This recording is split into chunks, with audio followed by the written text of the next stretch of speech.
Dear students council of higher secondary education Odisha तरफ आज तुम 2025 रे 2025 मसीह प्लस टू सेकेंड जो बोर्ड एग्जाम होगा जाऊँगी तार प्रोग्राम आस जाइए एनुअल एग्जाम जो प्रोग्राम रही से प्रोग्राम को डिटेल्स रे ये नोटिस रे मेंशन कराई देख ये नोटिस टी हूँ council of higher secondary education of Odisha तरफ आसी आज नोटिस 20 नवेम्बर तेरे तुम्हें जो आगुरी जानी तुम 15 फेब्रुआरी एग्जाम हो बोली कहला से विषय तुमको जनईली एवं किंतु आज नोटिस अनुसार तुम एग्जाम 15 फेब्रुआरी होबार ना तुम एग्जाम केबेठू हम आम यही नोटिस जाना तेरे तुम 8/2/2025 फेब्रुआरी 18 तारीख 8/2/2025 तुम ट्यूजडे दिन साइंस पिला एग्जाम स्टार्ट हो एग्जाम हम एमआईएल एग्जाम हम बोथ रेगुलर और एक्स रेगुलर पिला रेगुलर पिला कौ मैंने जो 2023 एडमिशन होती एवं एक्स रेगुलर अप टू 2022 पर्यंत जो पिला तेरे प्रथम परीक्षा आरंभ हो 18 तारीख रु एवं आर्ट्स पिला परीक्षा आरंभ हो 19 तारीख रु 19 तारीख दिन आर्ट्स पिला कौन परीक्षा अच्छी एमआईएल एग्जाम अच्छी एवं साइंस पिला आरंभ हो 18 तारीख रु 18 तारीख दिन साइंस पिला एमआईएल एग्जाम अच्छी तेरे 20 तारीख दिन कौन अच्छी 20 तारीख दिन आमर भोकेशनल पिला परीक्षा होची सब विषय मान परीक्षा सब अच्छी भोकेशनल पिला सब परीक्षा ये सब विषय मान अच्छी तेणु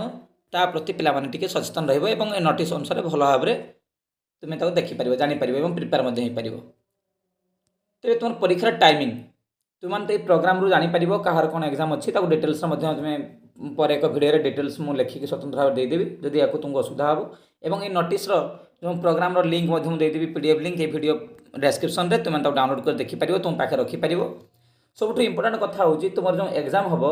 से एग्जाम जो मानकर अच्छी 100 मार्क एग्जाम तुम 20 मार्क हम इंटरनाल और 80 मार्क हम थियोरी बोर्ड एग्जाम देव और जो मान प्रैक्टिकल अच्छी साइंस पिला प्रैक्टिकल विषय मानकर 30 मार्क हम प्रैक्टिकल 70 मार्क हम थियोरी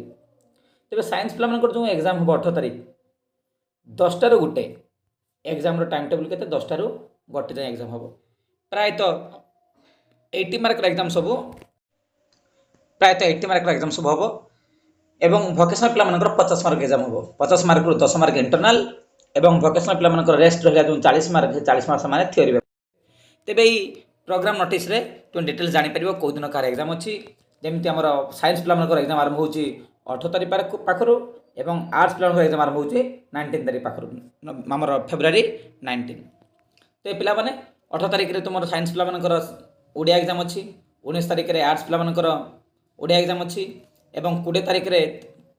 भोकेशनल पिला सब विषय एग्जाम अच्छी 22 तारीख में पुणी साइंस पिला इंग्लीश एग्जाम अच्छी एवं से भाव में 23 तारीख एग्जाम कौन ना 24 तारीख भोकेशनल पिला सब एग्जाम अच्छी एवं 25 तारीख में आर्ट्स पिला इंग्लीश एग्जाम अच्छी 25 तारीख में आर्ट्स पिला इंग्लीश एग्जाम अच्छी तापर 28 तारीख में पुणी साइंस पिला फिजिक्स एग्जाम पुणी 4 तारीख में अच्छी आर्ट्स और कॉमर्स और साइंस पिला सब एग्जाम अच्छी आर्ट्स पिला हिस्ट्री अच्छी 4 तारीख एवं कॉमर्स पिला बिजनेस स्टडीज एंड मैनेजमेंट अच्छी साइंस पिला जियोलॉजी अच्छी सेमती 7 तारीख में अच्छी 7 मार्च रे 7 तारीख में कौन अच्छी ना साइंस पिला केमिस्ट्री एवं भोकेशनल पिला इंग्लीश 40 मार्क परीक्षा हम तापर से भाव 8 तारीख दिन कौन अच्छी 8 तारीख दिन आर्ट्स पिला अच्छी पॉलिटिकल साइंस एवं कॉमर्स पिला कौन अच्छी बिजनेस मैथमेटिक्स एंड स्टैटिस्टिक्स से भाव में आर्ट्स कॉमर्स और साइंस पिला 10 तारीख मंडे 10टा ରୁ 1 पर्यंत तुम हिंदी बेंगली तेलुगु उर्दू संस्कृत अल्टरनेटिव इंग्लिश ये सब मानकर एग्जाम हम 12 तारीख तुम अच्छी आर्ट्स साइंस कॉमर्स पिला ये सब एग्जाम अच्छी जो मानकर टूरिज्म एंड ट्रैवल मैनेजमेंट अच्छी फैशन टेक्नोलॉजी ये सब एग्जाम सब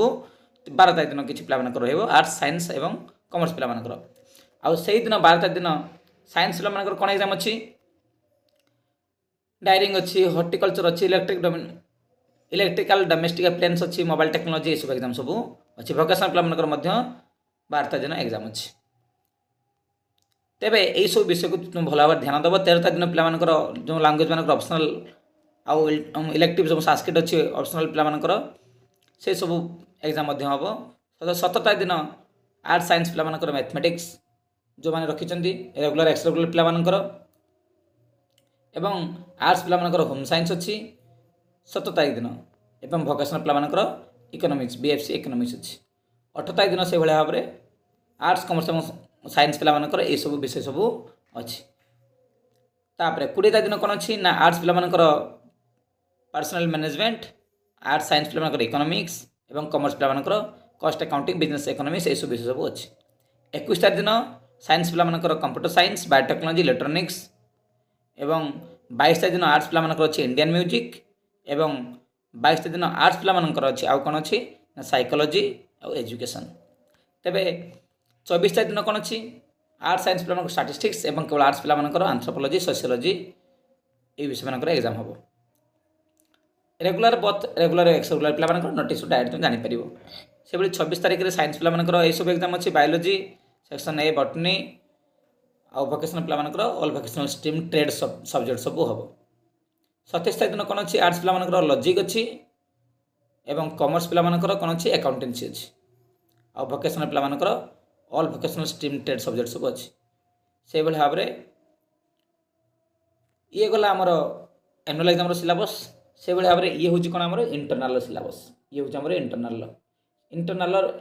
प्रोग्राम। इंटरनाल एग्जाम तुमको आगुरी कही 23 तारिख रु 30 तारिख भितर तुम हम और जो मानकर 20 मार्क इंटरनाल हम 45 मिनट दिज्व। 10 मार्क भोकेशनल पिला 10 मार्क हम 45 मिनट दिज्व। और प्रोजेक्ट जो मानकर अच्छी 20 मार्क प्रोजेक्ट हम कि 2 घंटा टाइम दिज्व। से भाव में सब डिटेल्स नोटिफिकेशन तुमको दी जाइए। जो मानकर प्रैक्टिकल चैप्टर हम से केबेठू परीक्षा हम ना 2 जनवरी रु 12 जनवरी भितर से परीक्षा हम। 2 जनवरी रु 12 जनवरी भितर से परीक्षा हम। तेणु एग्जामिनेशन तुम प्रैक्टिकल हो बा इंटरनल असेसमेंट हो कौन हम ना programme even if any of the dates is subsequently declared as holiday जदि छोटी दिन थाए तेबे से दिन को एग्जाम को पोस्टपोन करा जिवो। Candidates are advise to enter the किंतु से 23 रु 30 भितर एग्जाम सारे पे कहै छै। Candidates are advise to enter the examination 30 minutes before the commencement 30 minute before रु पहुंचाई पड़ो इंटरनल एग्जाम पूर्व एवं बोथ काउंसिल एग्जाम पूर्व एवं तापर तुम तुम सीट देखिबो कैंडिडेट कोडी तुम सीट अलॉट होईची। सीसीटीवी भितर तुम परीक्षा हम। सीसीटीवी सर्विलांस भितर तुम परीक्षा होची तार अपडेट गवर्नमेंट पाखे रहा दरकार एवं जो पिला प्रोजेक्ट हम भाइबा केमती हम से सब डिटेल्स से लिखाई। क्वेश्चन पेपर तुम स्कूल टीचर मैंने सेट करेंगे और खाता से देखिए ये सब डिटेल नोटिफिकेशन डिटेल्स ये विषय तुमको आगुरी कही। तेणु तुम इंटरनल एग्जाम बहुत इंपोर्टाट। इंटरनल एग्जाम प्रिपेयर हो ऑल द बेस्ट। और जी तुम प्रोग्राम आसीगला प्रोग्राम प्रिपेयर हो आरंभ कर। एबेठू 3 मंथ्स टाइम अच्छी बहुत सफिशिएंट टाइम अच्छी जो पिला माने एबेठू भी प्रिपेयर हे बहुत भल मार्क सिक्योर करेंगे। फेब्रुआरी 18 तुम एग्जाम स्टार्ट होची आज धरी नियंतु नवेम्बर 20 है पाखापाखि 3 मंथ तुम टाइम अच्छी। जो पिला एबे भी पाठपढ़ा 10% लेवल अच्छी से चाहिए से पाठपढ़ा को 80% लेवल को मिनिमम 80% प्लस लेवल को नहीं पार। आ जो मैंने 30-40% पाठ पढ़ी से 3 मंथ को यूटिलाइज कले 90% प्लस मार्क सिक्योर करेंगे। तेणु जहाँ भी टाइम वेस्ट हो जाए न भाविकी आम केमी आगे बढ़ी पार कि भाव में भल मार्क सिक्योर करवा चिंता करवा भल मार्क तुम डेफिनेटली रखिपार। बहुत सुंदर टाइम अच्छी परीक्षा भीतर बहुत गैप अच्छी। तेणु all the best. Thanks for watching.